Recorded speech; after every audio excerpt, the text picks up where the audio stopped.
मेरी शादी को अभी कुछ ही दिन बीते थे जब मेरे पति के विदेश का वीज़े के कागज़ पूरे हो गए और मैं अमेरिका चली गई। मैं बहुत खुश थी।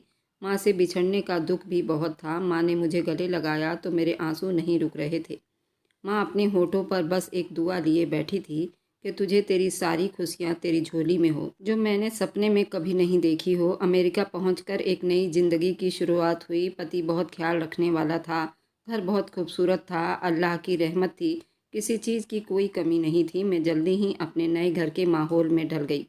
हर चीज़ अपनी जगह पर हो गई। मेरी ज़िंदगी बड़ी आराम से चल रही थी। बस एक परेशानी थी, माँ की आवाज़ें, उनकी दुआएं। माँ की बातों से अक्सर दिल चाहता था कुछ देर माँ से बात कर लूँ, उनकी आवाज़ सुन लूँ। लेकिन जब भी मैं अपने भाई या भाभी को फ़ोन करती, हमेशा एक ही जवाब मिलता, माँ तो दवा खाकर सो गई हैं या अभी वो मोहल्ले के आंटियों से बात कर रही हैं। शुरू के कुछ दिन तो सोचा कि माँ के लिए आराम बहुत ज़रूरी है, लेकिन फिर ये बहाना रोज़ का काम बन गया था। दिन बीतते गए और यूँ साल बीतने वाले थे। मैं हर बार जब वीडियो कॉल की फरमाइश करती तो भाभी कोई ना कोई वजह बताकर बातों को रफा दफा कर देती। कभी नेट का बहाना बना देती। मेरे दिल को अजीब से शक ने घेर लिया था। हर रात सोने से पहले दिल में एक तस्वीर आती, आंखें नम हो जाती। एक दिन मेरा दिल बहुत बेचैन हुआ था। मैंने माँ से बात करने की ठान ली थी और जब मैंने माँ से बात की तो उनका पहला शब्द होता, तुम कब आ रही हो। मैं पल भर चुप हो जाती। जानती थी वीज़ा, पैसा, छुट्टी, ये सब बहुत झमेला है, लेकिन फिर भी हर बार वही सवाल। अक्सर पति से कहती, मम्मी हर बार यही क्यों पूछती हैं, वे जानती हैं मैं जल्दी नहीं आ सकती। पति मुस्कुराकर कहते, माँ है, बेटी की याद सताती होगी। मगर मेरे दिल में कहीं कुछ चुप जाता, जैसे ये सवाल सिर्फ याद की बात नहीं बल्कि किसी अनजाने डर की निशानी हो। एक रात जब मैंने उनको कॉल की तो उन्होंने जल्दी धीरे से फ़ोन उठाया। आवाज़ में वो चमक नहीं थी जो पहले हुआ करती थी। मैंने कहा, मम्मी आप ठीक है ना। वह बोली, हाँ हाँ मैं बिल्कुल ठीक हूँ। मगर उनका शब्द ऐसा था जैसे वो किसी से छुपकर बात कर रही हो। मैंने पूछा, मम्मी आप डरी हुई लग रही हैं, सब ठीक है ना। अचानक उनकी आवाज़ में भारीपन हो गया। वह रोने लगी। अगले पल फ़ोन बंद हो गया। मेरे हाथ कांपने लगे। मैंने दोबारा कॉल की मगर फ़ोन ऑफ जा रहा था। दिल की धड़कनें तेज हो गई। मैंने कई बार कॉल की मगर कोई जवाब नहीं आया। मेरा दिल अजीब शकों में भरने लगा। मैं जानती थी मेरी मम्मी अकेली नहीं होती। घर में अनवरी भाभी होती थी, जो मेरी मम्मी की भतीजी थी और उनकी बहू भी। अनवरी भाभी हमेशा नरम मिजाज की औरत थी। मेरी मम्मी का बहुत ख्याल रखने वाली थी। हर दिन हर रात मैं अब मम्मी की उस आवाज़ के बारे में सोचती रही। उनका वह आखिरी पल, वह आंसुओं से भरा गला, कुछ तो था जो मेरी समझ से बाहर था। उस बीच मैंने जुमेरात को गौसे पाक के नाम का चिराग जलाया। मगरिब के बाद ईसा की नमाज पढ़ रही थी। मेरा दिल जैसे हिल कर रह गया था। मैं अल्लाह के दरबार में हाथ उठाकर रोकर अपनी मम्मी की सेहत की और लंबी उम्र की दुआ की। उस दिन अजीब सा सुकून था मेरे दिल में। शायद नमाज की दुआ मांगने के बाद सुकून था, या शायद माँ से हाल ही में बात हो जाने की तसल्ली थी। लेकिन वह सुकून सिर्फ कुछ पलों का मेहमान निकला। शाम के टाइम जब मेरे फ़ोन पर मम्मी के नाम का रिंगटोन बज रहा था, मेरे होंठ पर खुद ब खुद मुस्कुराहट आई, जैसे हर बार आती थी। मैंने जल्दी फ़ोन उठाया और खुश होकर कहा, मम्मी आप कैसी हैं। मगर वे दूसरी तरफ चुप थी। फिर बहुत धीमी आवाज़ में, जैसे सांस रोक कर कह रही हूँ, मैं ठीक हूँ असगरी बेटी, मैं ठीक हूँ। इतना मामूली सा शब्द था, लेकिन उस वक्त ये शब्द मेरे लिए बिजली की तरह गिरे। माँ की आवाज़ बहुत कांप रही थी और घबराहट वाली थी। वह अपनी दर्द मुझसे छुपा नहीं सकी। मम्मी सब ठीक है ना, मैंने फिक्र में होकर पूछा। दूसरी तरफ से सिर्फ सांसों की आवाज़ आ रही थी, जैसे वह कहीं दुबक कर बात कर रही हों, जैसे हर शब्द बोलने से पहले कान किसी दरवाजे पर लगा रखा हो।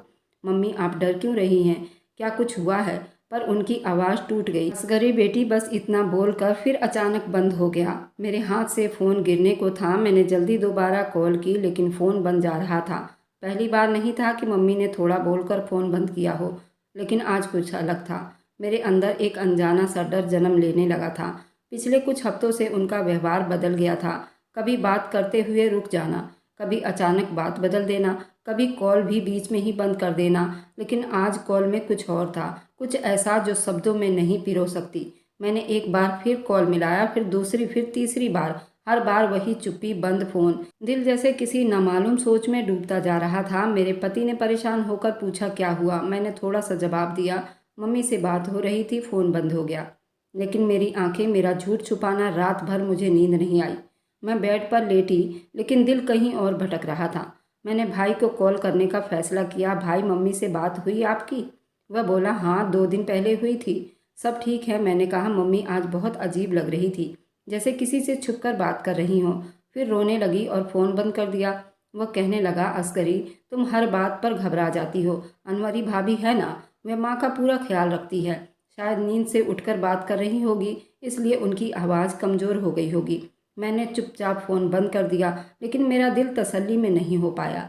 अगले दिन भी मैं बार बार फ़ोन करती रही, लेकिन हर बार बंद जा रहा था। मेरे सोच हजार शक पैदा करने लगी। क्या मम्मी बीमार हैं? क्या भाभी को कुछ हुआ है? या सच में कोई उनको ज़बरदस्ती चुप करवा रहा है? दिल के अंदर कई अंधेरे और कई शक उभर रहे थे। मैंने अपने पति से कहा, क्या हम हिंदुस्तान जा सकते हैं? उन्होंने थोड़ा सोच कर कहा, अभी छुट्टियां मुश्किल से मिलेगी, तुम्हें पता है ना। कोई खास वजह? मैंने कहा, मम्मी की हालत ठीक नहीं लग रही। उन्होंने मुझे तसल्ली दी, कभी कभी उम्र के उस हिस्से में इंसान बच्चों जैसा हो जाता है। तुम अगले महीने प्लान बना लो, मैं भी साथ चलूँगा। मैंने हाँ में सिर हिला दिया, लेकिन अंदर से खुद को बिल्कुल खाली महसूस कर रही थी। ऐसे लग रहा था कोई साया मेरे आसपास मंडरा रहा हो। दिन बीतने लगे, माँ का फ़ोन हमेशा बन जा रहा था। रातों की नींद खत्म हो चुकी थी। मैं सजदे में जाकर दुआएं मांगती, या अल्लाह मेरी माँ को सलामत रखना। अगर कुछ गलत होने वाला है तो मुझे पहले खबर दे देना। जब रात को सोई तो ख्वाब में मैंने अपनी माँ को देखा। वह एक कमरे में थी, अंधेरा कमरा। उनके हाथ में एक चिराग था जो बुझने को था। मैंने कहा, मम्मी ये चिराग क्यों जला रही हो? उन्होंने चुप से मेरी तरफ देखा और आंखों से इशारा किया, जैसे कह रही हो वक्त कम है। मैं चौंक कर उठी। पति घबरा गए। मैंने कहा, मम्मी वो अकेली हैं, वह ठीक नहीं। उन्होंने मुझे तसल्ली दी, लेकिन मेरे अंदर की बेचैनी अब और बढ़ रही थी। मैंने फैसला किया, अब अगला कॉल अनवरी भाभी को करूंगी और खुलकर बात करूंगी। कुछ तो था जो छुपाया जा रहा था। मैं किसी भी कीमत पर सच जानना चाहती थी। मैं अक्सर सोचती थी कि माँ और बेटी का रिश्ता सिर्फ खून का रिश्ता नहीं, ये दुआओं का है जो चुप से वक्त के पर्दे पर लिख दी जाती है। लेकिन कभी कभी दुआ करते हुए दिल में ये डर भी समा जाती है, कहीं वक्त देर ना कर दे। आज जुमेरात की सुबह दुबई के हवाओं में अजीब सा सुकून था, लेकिन मेरे दिल में अंदर एक अजनबी बेचैनी। पिछले कई दिनों से मम्मी से बात नहीं हो पा रही थी। उनका फ़ोन बंद जा रहा था। अनवरी भाभी से भी अभी तक मेरी कोई बात नहीं हो सकी थी। दिल जैसे बार बार कांपने लगा था। पति ने कहा, आओ हम आज घूमने चलते हैं। अचानक पति की ड्यूटी से फ़ोन आ गया और वह वहाँ चले गए। मैं दिन भर अपना काम करके माँ के बारे में सोचती रही। शाम को पति एक बूढ़ी औरत के साथ आए। मैं घबरा गई। उनके चेहरे पर बहुत झुर्रियाँ थीं। मेरे पति का ऑफिस मस्जिद के पास ही था। उन्होंने कहा कि मैं जब ऑफिस से बाहर निकला तो ये मस्जिद के दरवाजे पर बैठकर रो रही थी। मुझे इन पर बहुत तरस आया। मैं इन्हें अपने घर ही ले आया। मैंने उन बूढ़ी औरत को खाना खिलाया। उसके बाद मैं उनके बारे में पूछने लगी, तुम कौन से देश से हो? उन्होंने कहा कि मैं भारत से हूँ। मेरे बेटा और बहू मुझे यहाँ लेकर आए थे। उन्होंने कहा था कि मैं तुम्हें हज करवाऊंगा, लेकिन आज मैं 3 महीने से इधर उधर भटक रही हूँ। वे लोग मुझे अपने साथ दुबई तो ले आए। एक दिन बाहर खाना खिलाने ले गए और मुझे रेस्टोरेंट में बिठाकर दोनों न जाने कहाँ चले गए। जब से मैं उनकी तलाश कर रही हूँ, लेकिन वो लोग मुझे अभी तक नहीं मिले। मेरी 2 बेटियां हैं, लेकिन वे लोग भारत में हैं। मुझे नंबर भी याद नहीं। मेरे फ़ोन में ही उन लोगों का नंबर सेव था, लेकिन मेरा फ़ोन भी मेरे पास नहीं। उन लोगों ने ऐसे चालाकी से मुझे उस रेस्टोरेंट में छोड़ दिए थे। मैं उस बूढ़ी औरत का दर्द सुनकर रो पड़ी और मुझे झट से अपनी माँ की याद आ गई। लेकिन मेरा भाई तो बाहर विदेश में था और इधर मैं भी विदेश में थी। मेरे माँ के पास तो कोई भी नहीं था। मेरे पति ने उन बूढ़ी औरत को पुलिस के हवाले कर दिया। उनके बेटे बहू को तलाश किया जा रहा था। मैं सजदे में गिर गई और अपनी माँ के लिए दुआ करने लगी और उस औरत के लिए भी। क्या औलाद भी ऐसे होती है? जो डर उस औरत की आंखों में था, वही डर मैंने अपनी माँ की आंखों में देखा था। अचानक मेरे दिमाग में मम्मी का आखिरी फ़ोन याद आ गया। मुझे बचा लो असगरी, वो मुझे मार देगी। मैं अंदर से कांप उठी थी। क्या मेरी माँ के साथ भी ऐसा हुआ है? नहीं, मेरी अनवरी भाभी ऐसी नहीं हो सकती। लेकिन फिर चुप हो गई, अपना दर्द छुपा लिया और एक दिल में दुआ की, या अल्लाह मुझे वक्त पर सच दिखा देना। अगर मेरी माँ तकलीफ़ में है तो मुझे ताकत दे कि मैं उन तक पहुँच सकूँ। उस दिन ये आवाज़ मेरे दिल की गहराई से निकल रही थी। कभी कभी हम समझते हैं कि माँ की दुआओं से हम महफूज रहते हैं, लेकिन जब माँ खुद ही किसी जुल्म की शिकार हो तब कौन उस माँ के लिए दुआ करे। उसी रात मैंने फैसला किया कि अब अनवरी भाभी से बात करनी होगी। मैं उनसे बात करूंगी क्योंकि मुझे यकीन था कोई सच है जो मुझसे छुपाई जा रही है। अनवरी भाभी से बात करने का इरादा तो मैंने पूरा कर लिया था, मगर दिल में एक अजीब सी झिझक बैठ गई थी। शायद इसलिए कि मैं जिस औरत के साथ आज मैं ये सब बातें करने वाली थी वही तो मेरी माँ की देख रेख करती थी। क्या अगर माँ के बारे में ये सब बातें पूछूंगी तो माँ को और ज़्यादा परेशान ना करे। इस डर से मेरे दिल में बार बार बुरे ख्याल आ रहे थे, लेकिन फिर मैंने दिल में तय किया कि मैं भी तो भाभी के साथ कई साल बिता कर आई हूँ। वह ऐसी तो नहीं, वह माँ का ख्याल रखती हैं और मेरा भी बहुत ख्याल रखती थी।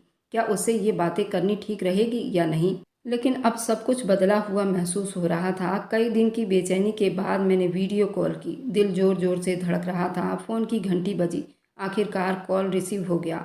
अनवरी भाभी ने फ़ोन उठाया। स्क्रीन पर उनका चेहरा दिखाई दे रहा था। मैं बिल्कुल शांत हो गई। वह चेहरा था जो हमेशा मुस्कुराता नजर आता था, मगर आज उस चेहरे पर थकन थी। ऐसा लग रहा था वो बहुत बीमार हैं। आंखों के नीचे गहरे काले रंग पड़े हुए थे, बाल बिखरे हुए थे, सबसे बढ़कर उनकी सांसें जैसे बेकाबू हो रही थी। जल्दी कहा, भाभी आपको क्या हुआ, बहुत कमज़ोर लग रही हो। उन्होंने हल्की सी मुस्कुराहट के साथ जवाब दिया, कुछ नहीं असगरी, बस थोड़ा बुखार हो गया था, थोड़ी कमजोरी है। तुम्हें तो पता है घर के काम, माँ की जिम्मेदारी, सब कुछ मुझ पर है। कभी कभी जिस्म जवाब दे जाता है और बच्चे भी बड़े हो रहे हैं, उनकी भी जिम्मेदारी, पढ़ाई लिखाई की जिम्मेदारी। तुम्हें तो पता है कि दोनों बच्चे भी मेरे पास नहीं हैं, वे दोनों बाहर पढ़ने गए हैं। मुझे सबकी चिंता सताती है। साथ में तुम्हारी माँ की भी तबीयत ठीक नहीं रहती, उनको भी हॉस्पिटल लेकर जाना पड़ता है। दिन में टाइम से परहेजी खाना खिलाना पड़ता है। उनकी बातें सुनकर मैं उनके ऊपर शक नहीं कर सकती थी। सच में बहुत जिम्मेदार औरत थी, लेकिन मेरे दिल में अजीब सी बेचैनी थी, जैसे कोई पर्दा है जिसके पीछे असली हकीकत छुपी हुई है। मैंने नरमी से कहा, मम्मी कैसी हैं। भाभी ने थोड़ा सा कैमरा हटाया और कहा, वे सो रही हैं, इस वक्त बहुत थक जाती हैं, उनकी नींद भी कमजोर हो गई है। अगर जाग जाएंगी तो मैं बात करवा दूंगी। मैं चुप हो गई, मगर दिल बेकरार हो गया। मैंने कहा, भाभी प्लीज़ एक बार मम्मी को देख लूँ, शायद जाग गई हो, मुझे उनसे बात करनी है। भाभी ने थोड़ा सा हिचकिचाते हुए कहा, अच्छा देखती हूँ, और फ़ोन कुछ पलों के लिए नीचे गिरा दिया। जब स्क्रीन दोबारा ऑन हुआ तो मम्मी की शक्ल नजर आई। मेरी सांसें जैसे थम गई। मम्मी के चेहरे पर कोई बीमारी के असर न थे। रंगत भी ठीक लग रही थी, आवाज़ भी कुछ खास थकान नहीं थी, लेकिन उनकी आंखों में छुपी हुई राज थी। वो शायद मुझसे कुछ बताना चाहती थी। भाभी के सामने उन्होंने कोई ऐसी बात नहीं की। माँ की चुप्पी बेटी ही समझ सकती है। असगरी उनकी आवाज़ सुनकर मेरी आंखें भर आई। मम्मी आप कैसी हैं, फ़ोन क्यों बंद जा रहा था। उन्होंने नज़रें चुराते हुए कहा, बस फ़ोन कहीं रख दिया था, पता नहीं कब बंद हो गया। मैं तो ठीक हूँ बेटा, तू खुश है ना। जी मम्मी, बस आपकी फ़िक्र रहती है। फ़िक्र ना किया कर बेटा, तेरी भाभी सब संभाल लेती है। मम्मी का शब्द एक बनावटी लग रहा था। वे कह रही थी सब ठीक है, मगर उनकी आंखों में वही डर था, वही अनजाना डर झलक रहा था जो मैं पहले भी महसूस कर चुकी थी। उन्होंने जल्दी से बात को ख़त्म करने की कोशिश की। अच्छा बेटा, अब मैं सोना चाहती हूँ, अल्लाह तुझे खुश रखे, और कॉल बंद हो गई। मैं बिल्कुल चुप बैठी रही। स्क्रीन पर मेरा अपना चेहरा उभर कर खाली, परेशान, उलझा हुआ दिखाई दे रहा था। ये सब मेरे दिल का वहम है? क्या सच में ऐसा है जो मुझे नज़र नहीं आ रहा। मम्मी की आवाज़ में माँ वाली अपनापन था, मगर साथ साथ एक अनजानी मजबूरी थी, जैसे कोई शब्द कहने से पहले रुक जाता हो। भाभी की हालत सच में खराब थी, बात जुटलाना मुमकिन नहीं था। उनका चेहरा बीमारी की गवाही दे रहा था, लेकिन सवाल ये था, अगर वह इतनी कमज़ोर थी तो माँ का ख्याल किस तरह रख रही थी। क्या सच में सब कुछ उनके काबू में था, या फिर कुछ छुपाया जा रहा था। पति ने मेरे चेहरे के हाव भाव को देख कर पूछा, तुम्हारी माँ से बात हुई, कैसी है मम्मी। मैंने धीरे से कहा, मम्मी की तबीयत ठीक है, भाभी बीमार है, फिर तो मम्मी का ख्याल कौन रख रहा होगा। मैंने कहा, यही तो मुझे समझ नहीं आ रहा। रात देर तक मैं नींद की तलाश करती रही, करवटें बदलती रही। मम्मी की आंखों का डर व भाभी की कमजोरी, मेरे दिल की बेचैनी, सब एक उलझी हुई पहेली बनकर मेरे दिमाग को जकड़ चुका था। अगली सुबह जब सूरज की रोशनी कमरे में दाखिल हुई, मैंने दिल में एक फैसला किया, मैं एक बार फिर कॉल करूंगी, लेकिन अब की बार सच जानने के लिए। अब सवाल ये नहीं रहा कि माँ की तबीयत कैसी है, अब सवाल ये था, वह चुप क्यों है। फ़ोन की घंटी बजी तो मैं मामूली के हिसाब से चौंक उठी थी। सुबह के 10 बज रहे थे और दुबई में ये वक्त किसी को भी कॉल करने का नहीं हो सकता था, मगर स्क्रीन पर मम्मी लिखा देखकर दिल जैसे जोर से धड़क उठा था।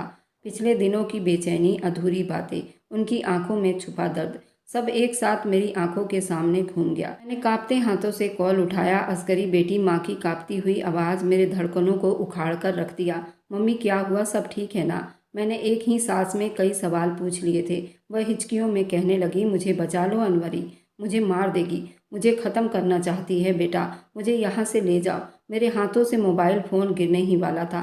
दिल की धड़कन बेकाबू हो गई, जुबान गूंगी हो गई। एक पल को समझ ही नहीं आया कि ये सब सपना है या हकीकत। मम्मी, आप क्या कह रही हैं? बेटी, मुझ पर यकीन करो, मुझ बूढ़ी माँ के शरीर में कुछ भी नहीं बचेगा, सब चोरी हो जाएगा। मैं उनकी बात बिल्कुल भी समझी नहीं। मेरी हड्डियां टूटने लगी। माँ, आप ऐसा क्यों कह रही हैं? माँ फोन पर ही फूट फूट कर रोने लगी। वह कुछ बताने ही वाली थी, जैसे किसी ने उनके हाथों से फ़ोन खींच लिया हो। फ़ोन कट हो गया। मैं खाली नज़रों से मोबाइल घूरती रह गई।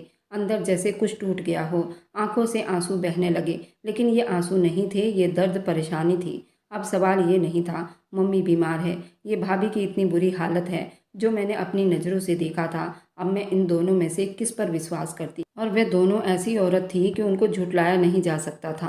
मैं तो बहुत दुविधा में फंस गई थी। मैं करूँ तो क्या करूँ? फिर मैं उसी टाइम अपने भाई को फ़ोन किया। उसने कहा कि तुम क्यों इतना घबरा रही हो, मेरी थोड़ी देर पहले ही बात हुई है, माँ तो बिल्कुल ठीक है और अनवरी की तबीयत ज़्यादा ख़राब है। भाई, मैंने भी अभी फ़ोन किया था, मुझे भी भाभी की तबीयत ठीक नहीं लग रही थी, लेकिन बात ये नहीं, माँ ने अभी फ़ोन किया था और उन्होंने मुझसे इस तरह से बात की थी। उनका फ़ोन कट हो गया था। भाई ने कहा, तुम ज़्यादा परेशान मत हो, माँ आजकल ज़्यादा औरतों में उठने बैठने लगी हैं, उनके कानों को किसी की चढ़ाई हुई बातों का ज़्यादा असर हुआ है। और तुम तो ये बात अच्छी तरह से जानती हो कि माँ किसी की बातों में बहुत जल्द आ जाती हैं। मोहल्ले की औरतों की तो यही बातें होती हैं, उनको दूसरे के घरों में आग लगाना ही अच्छा लगता है। उन लोगों को पता है उनके घर में ज़्यादा कुछ लड़ाई झगड़ा नहीं होता, बड़े प्यार से सब कुछ चल रहा है। कई लोगों को इस बात से ही दिक्कत होती है। शायद माँ उन लोगों की बातों में आ गई है। मुझे भी कुछ दिन पहले ही बीती हुई बातें याद आई।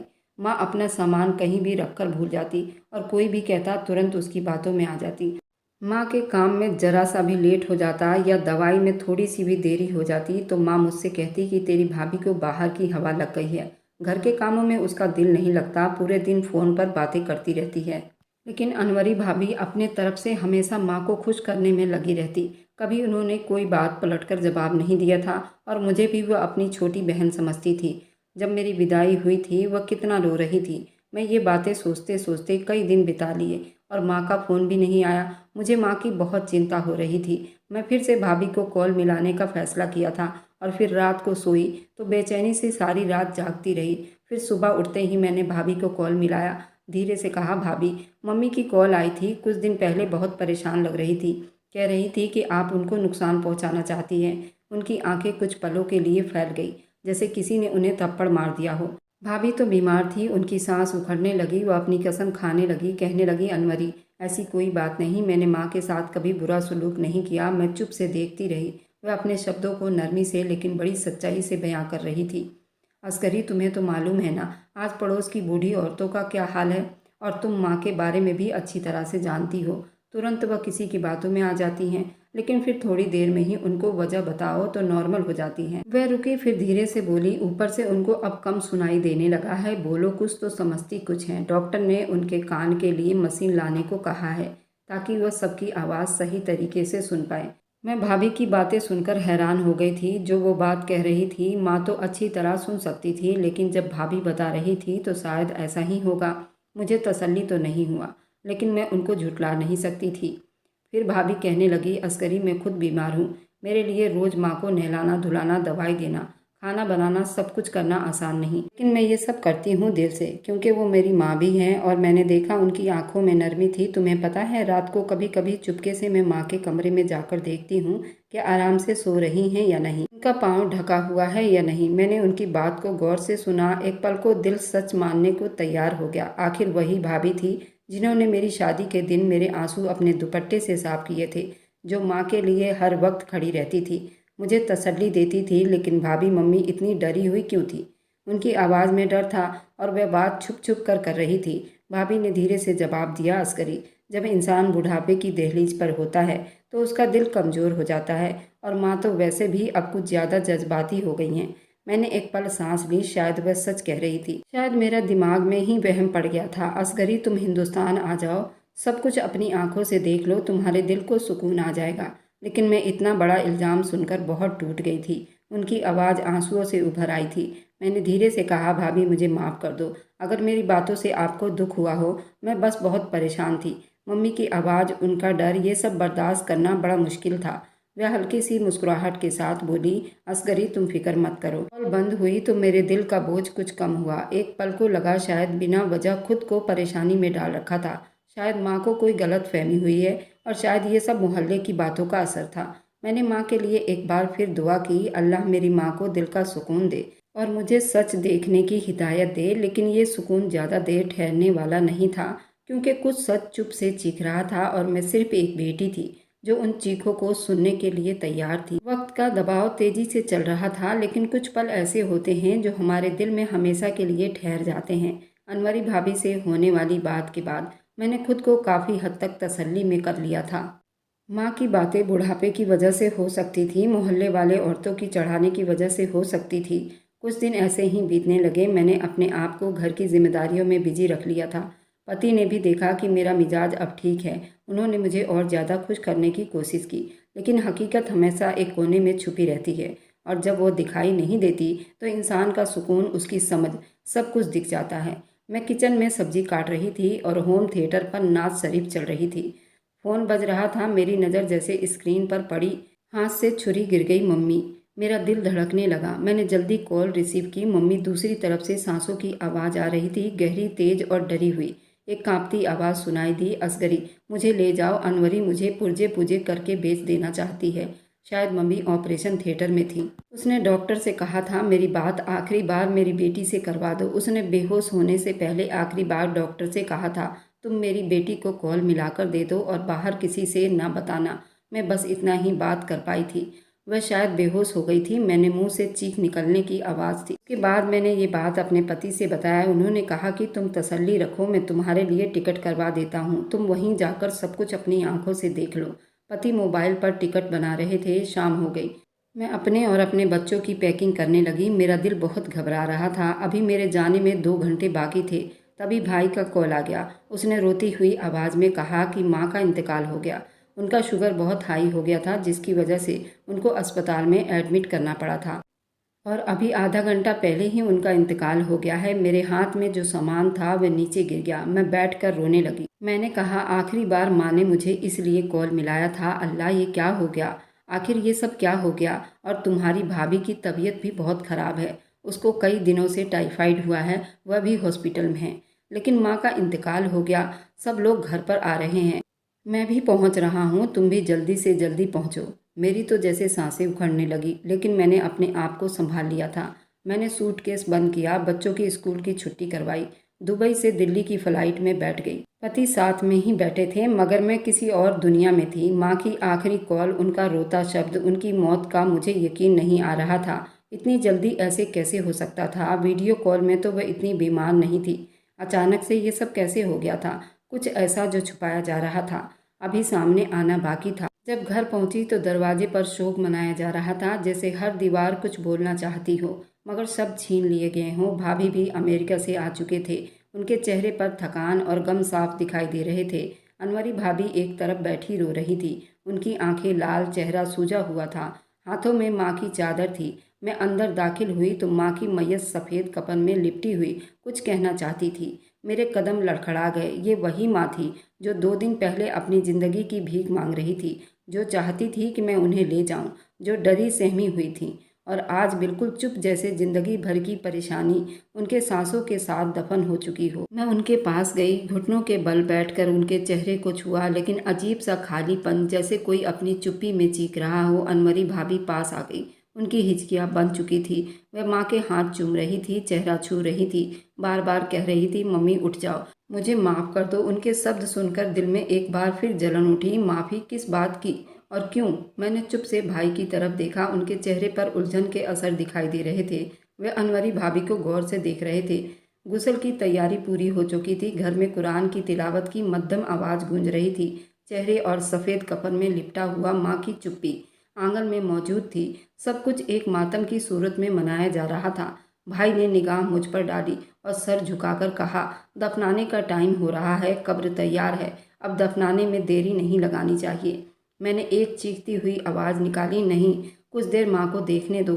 लेकिन दिल में एक अजीब सी बेचैनी ने जैसे पांव जकड़ लिए हो। दिल कह रहा था कुछ बाकी है, कोई बात, कोई इशारा, कोई राज जो अभी दफन नहीं हुआ। अचानक मेरे कंधे पर किसी का हाथ का दबाव पड़ा। मैंने मुड़कर देखा। एक उम्र दराज औरत जिनकी आंखों में नरमी, चेहरे पर मायूसी दिखाई दे रही थी, जिसे मैं पहचान नहीं पा रही थी। वह आगे बढ़ी। वह रोती हुई शब्दों में बोली, बेटी मैं तुम्हारे माँ की पुरानी सहेली हूँ, हमने बचपन साथ बिताया। वो बड़ी प्यार से मेरे सर पर सहला रही थी, मगर उनके चेहरे पर बहुत दर्द दिखाई दे रहा था जो मुझे परेशान कर गई थी। उन्होंने धीरे से मेरे कान में कहा, बेटी सब्र करो और अपनी माँ के कफन को हटाकर देखो, सब कुछ जान जाओगी। मैं दहाड़ती हुई माँ के मैयत के पास गई और उनके कपड़े को हटाने लगी। सब लोग मुझे आश्चर्य से देखने लगे। सब लोग मुझे हैरानी से देखने लगे और कहने लगे, तुम माँ के गम में शायद पागल हो गई हो, ये क्या कर रही हो? ऐसा करना बहुत गुनाह है। मैयत को बेपर्दा मत करो। अगर मैंने आज अपनी माँ को चुप से दफन होने दिया तो मैं गुनहगार हो जाऊंगी। मुझे जो करना है करने दो। और आप लोग भी अपनी आंखों से देख लो। जब मैंने कफन हटाया, उनके पेट में कई टाँके थे। हमें बताया गया था कि शुगर बढ़ने की वजह से उनकी मौत हुई है। फिर ये टाँके कहाँ से आ गए? मेरा भाई भी एकदम से मुंह खोलकर देखने लगा और कहा कि ये सब क्या है। फिर भाभी हम दोनों के पैरों में पड़ गई और कहा कि ये सब मेरी वजह से हुआ है। माँ बिल्कुल तंदुरुस्त थी, उनको कोई बीमारी नहीं थी। उनके घुटनों में थोड़ा बहुत दर्द होता था, जिनकी वजह से वह दवाई लेती थी। उनको कोई शुगर नहीं था, उनका हर चीज़ नॉर्मल था। मेरी माँ की तबीयत कई दिनों से खराब था। डॉक्टर ने उनके दोनों किडनी खराब बताया था और हम लोगों के पास इतने पैसे नहीं थे कि हम उनके लिए किडनी का इंतज़ाम कर सकते। और मेरी बहन भी दो कंवारी थी। अगर मेरी माँ को कुछ हो जाता तो मेरी बहनों का क्या होता? मेरा भाई तो अपनी बीवी को लेकर अलग हो गया था, उसे घर से कोई मतलब नहीं था। फिर मैंने यही दिमाग लगाया, मैं अपनी सास का एक किडनी अपनी माँ को देकर उनको जीने का हक दे सकूं। लेकिन जब तुम्हारी माँ को हमने चेकअप करवाया तो उनका एक किडनी बिल्कुल ठीक ठाक थी, लेकिन उनके एक किडनी में थोड़ी बहुत प्रॉब्लम थी। मैं सासू माँ को ज़बरदस्ती अस्पताल ले जाती रही और सासू माँ को बताया कि उनका दोनों किडनी खराब हो गया है। लेकिन जब एक दिन मेरी माँ का फ़ोन आया, उन्होंने बताया कि उनकी तबीयत भी खराब है और अस्पताल में भर्ती हैं। उनका इलाज मैं ही करवा रही थी और उन्होंने बताया मेरा दोनों किडनी खराब है। तब सासू माँ ने बताया कि मेरे साथ भी यही सब प्रॉब्लम है, मैं भी रोज़ अस्पताल जा रही हूँ। सासू माँ को उनकी बातों पर थोड़ा शक हो गया। जिस हॉस्पिटल में उनका इलाज हो रहा था, वहाँ का सारा रिपोर्ट ले जाकर वे दूसरे अस्पताल में चेक करवा कर आ गई थी। वहाँ पर डॉक्टर ने उनको सारी सच्चाई बता दी थी और उनका चेकअप भी किया था। वे बिल्कुल स्वस्थ थी। सासू माँ सीधे अस्पताल में पहुँच गई जहाँ मेरी माँ भर्ती थी। माँ ने सासू माँ को सब कुछ बता दिया था। उन्होंने कहा था कि अनवरी ही मेरा इलाज करवा रही है और उसने मेरे लिए किडनी का भी इंतज़ाम कर लिया है। तभी उस दिन वे रोकर अपनी बेटी से फ़ोन पर बात कर रही थी कि मेरे शरीर के अंगों को बेचा जा रहा है, जो तुम उनकी बातों को समझ नहीं पाई थी। और उसी दिन अनवरी ने उनको बेहोशी का दवा खिलाकर उनकी किडनी निकलवा कर अपनी माँ का ऑपरेशन करवा दिया था। उनकी माँ का ऑपरेशन तो सक्सेसफुल हो गया था, लेकिन मेरी माँ इस दुनिया में नहीं थी। मरने से पहले अपनी सहेली को भी बता गई थी कि मेरे कफन को हटाकर देखना अगर तुम्हें कुछ समझ न आए। और आज सच्चाई सबके सामने आ गई थी। अनवरी भाभी ने अपनी माँ को जिंदा रखने के लिए मेरी माँ को मौत के घाट उतार दिया था और ये एक सरेआम कत्ल था। वह फूट फूट कर रो रही थी और मेरे भाई के कदमों में बैठी हुई थी। वहाँ जितने लोग थे सब चीख पड़े थे। उन्होंने कहा कि हम इन दोनों पर कभी शक भी नहीं कर सकते थे। ये दोनों बहुत प्यार से रहते थे। कभी अनवरी भाभी की ऊंची आवाज़ तक किसी ने नहीं सुनी थी। आज अनवरी भाभी ने अपनी माँ को जिंदा रखने के लिए मेरी माँ को मौत के घाट उतार दिया था। भाई ने तुरंत पुलिस को फ़ोन कर दिया। अस्पताल समेत सभी को अरेस्ट कर लिया गया था। भाभी तो अपनी गलतियों की माफ़ी मांग रही थी, लेकिन किसी ने भी उनको पलट कर नहीं देखा। भाई के बच्चे भी बड़े थे, लेकिन उनको भी अपनी माँ ही मुजरिम लग रही थी। उनकी माँ की तबीयत तो अब ठीक हो रही थी। मैं उनकी माँ से मिलने नहीं गई। मुझे अपनी माँ के मौत का बहुत दुख था। आखिर ये कैसी इंसानियत थी एक माँ को जिंदा रखने के लिए एक माँ को मौत के घाट उतार दिया गया था। आप लोग बताइए, क्या अनवरी भाभी को माफ़ किया जा सकता है या नहीं? उनकी माँ अपनी बेटी के रिहाई की भीख मांग रही हैं। क्या आप लोग बताइए, उनकी रिहाई की उम्मीद की जा सकती है? मैं तो कभी अनवरी भाभी को और उनकी माँ को माफ़ नहीं कर सकती। और मेरी वीडियो जहाँ कहीं से भी आप लोग देखते हैं, कमेंट में अपने शहर और राज्य का नाम ज़रूर बताइए। मुझे आप लोगों के कमेंट पढ़ने में बहुत आनंद आता है और मैं उन सभी का बहुत बहुत धन्यवाद करना चाहती हूँ जो लोग मेरी वीडियो को देखते हैं, लाइक करते हैं और शेयर करते हैं। अगर आपको आज की कहानी पसंद आई है तो वीडियो को ज़रूर लाइक कीजिएगा और अपने दोस्तों के साथ शेयर भी कीजिएगा। और हाँ, अगर आपने अभी तक हमारे चैनल को सब्सक्राइब नहीं किया है तो ज़रूर सब्सक्राइब कर लें। मिलते हैं हम अपनी कल की एक और नई दिलचस्प कहानी के साथ। मुझ पर सदा अपना प्यार और स्नेह बनाए रखें। सभी को मेरा प्यार भरा नमस्कार दोस्तों। खुश रहें, स्वस्थ रहें, मस्त रहें।